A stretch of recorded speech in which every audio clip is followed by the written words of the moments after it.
Bonsoir, nous sommes le samedi 20 décembre, il est 20h30. Je reviens d'un café philo, Café Tao, animé par Jean-Luc Berlet, sur visionnaire et gestionnaire, enfin peu importe. Alors, la question de la prévision doit être comprise,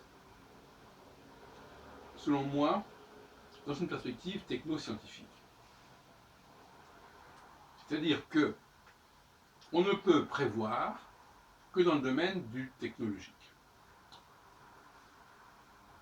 Je sais pas si vous voyez ce que je veux dire. Si vous avez un système, une mécanique d'horlogerie, on peut prévoir comment les choses vont se passer, puisque le principe même de cette mécanique d'horlogerie, c'est de revenir constamment sur le même principe, sur le même système. Donc, la prétention de l'astrologie à prévoir est étayée par le fait que nous sommes dans un système, dans une mécanique. Nous sommes dans une mécanique. Nous sommes articulés par rapport à une mécanique. C'est un postulat fondamental de l'existence de l'astrologie et de la prévision astrologique.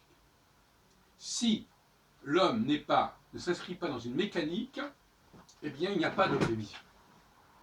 Et d'ailleurs c'est pour cela que, inversement, ceux qui pensent que l'homme n'est pas inscrit dans une mécanique ne pensent pas qu'il y a des prévisions. C'est une espèce de... Donc c'est le postulat philosophique, le postulat métaphysique, qui donne raison ou tort à l'idée de prévision, au sens astrologique du terme. Par exemple, je peux prévoir que telle horloge qui est chez moi, sera à tel endroit à tel moment, et puis à un autre endroit à tel autre moment. Ce sont des mécanismes d'horlogerie qui sont absolument irréversibles et qui sont automatiques. Donc ça c'est une chose que beaucoup d'astrologues ne savent pas, et même s'ils le savaient, ils ne le reconnaîtraient pas, à savoir que si je peux prévoir certaines choses, certains comportements d'un être humain, c'est parce que cet être humain est une mécanique. Un peu comme, vous savez, ces fameux petits personnages dans les monuments de l'Est de la France, voire même du Nord de la France, avec des personnages qui sortent avec l'horloge et qui font un petit tour avant de re-rentrer, etc. Nous sommes des pantins agis par des mécaniques, et nous sommes une mécanique nous-mêmes. Ce sont les conditions. On ne peut pas discuter autrement. Je veux dire par là que tant qu'on dira que l'astrologie est née de la science, sans passer par le biais de la mécanique, on ne va nulle part. C'est ce que je veux dire. C'est-à-dire qu'il faut absolument poser ce principe d'une structuration mécanique. Établie par qui? Par une technologie, une technoscience, une biotechnologie extrêmement avancée, beaucoup plus avancée que la nôtre, et dont la religion, dont les textes, les écritures attestent de la mémoire de cet état de choses, de cette création de cette mécanique, la création de cette mécanique, qu'il ne faut pas confondre avec la création du monde. Le monde a été créé, enfin créé, c'est façon de parler. Le monde est là, et à l'intérieur du monde, il y a une création qui n'est pas celle du créateur du monde. C'est là qu'il y a une confusion qui est souvent.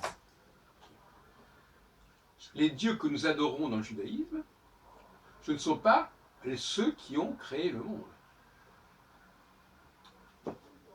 Bien que dans la Bible on puisse en croire, ce qui est embêtant dans la série de Genèse, c'est qu'à la fois on nous parle des dieux qui créent l'homme, mais ces mêmes dieux auraient créé l'univers. C'est inacceptable. Ce sont deux choses totalement différentes. Il y a un dieu, si on veut, il y a des dieux qui créent l'univers, donc à partir de rien. Et puis il y a des dieux qui sont l'expression de cet univers, qui sont donc la création de cet univers, et non plus les créateurs de cet univers, et qui deviennent eux-mêmes les créateurs de notre propre monde. Et c'est ce propre monde-là dont nous faisons partie intégrante et qui permet de faire des prévisions. Alors, il faudrait relire encore une fois la Bible en ce sens-là. Il est possible que le texte ait été perturbé, trafiqué, tripoté, etc., pour ne pas faire apparaître cette différence. Mais ce télescopage entre un Dieu créateur de l'univers et un Dieu créateur de notre humanité, comme si c'était un seul et même personnage, est une aberration. D'ailleurs, je pense que si on lit attentivement le récit de la Genèse, on s'en aperçoit.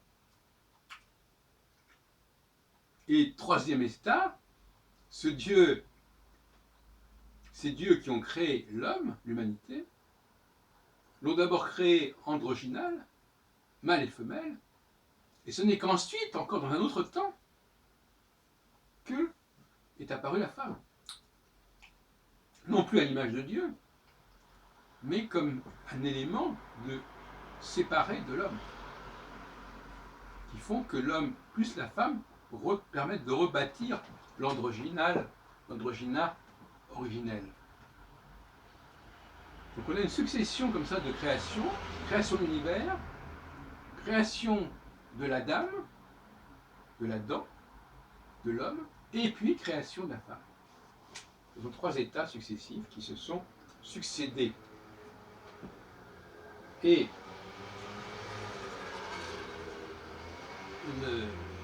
le point que je voulais aborder ici, c'est l'idée que d'abord cette technoscience qui a permis la création et de l'homme et de la femme, ce n'est pas la technoscience qui aurait permis de créer le monde, l'univers tout entier, ce n'est absolument pas possible. C'est une création beaucoup plus limitée que la création de l'humanité, et encore plus limitée celle de la femme. Mais c'est cette création de l'humanité qui est faite d'après une technologie qui relie l'humanité justement au cosmos. Mais ce n'est pas parce qu'elle le relie au cosmos que l'humanité fait partie du cosmos. L'humanité a bien été créée à partir du cosmos par des dieux, si on peut dire, qui ont créé cette humanité, mais qui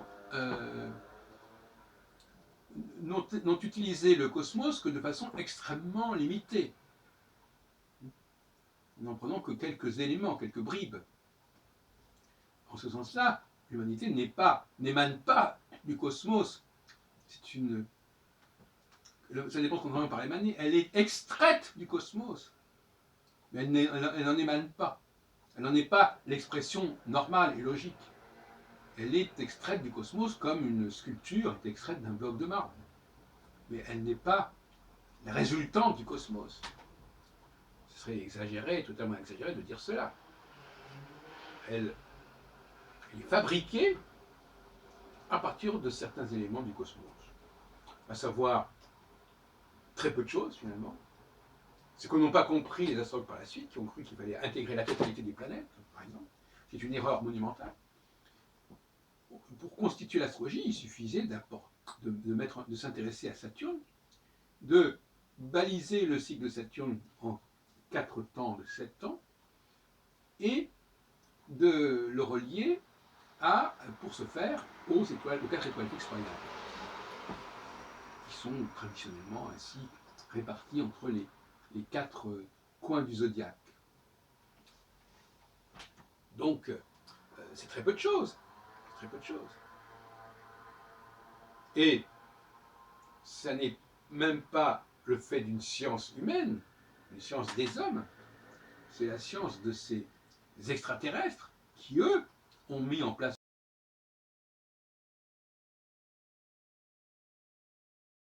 Ce n'est que maintenant, en ce début du XXIe siècle, que l'on prend conscience du système. Parce qu'avant, l'homme vivait selon ce système, mais il n'avait jamais été formulé, ce système. Il était là en place, il était sous-jacent.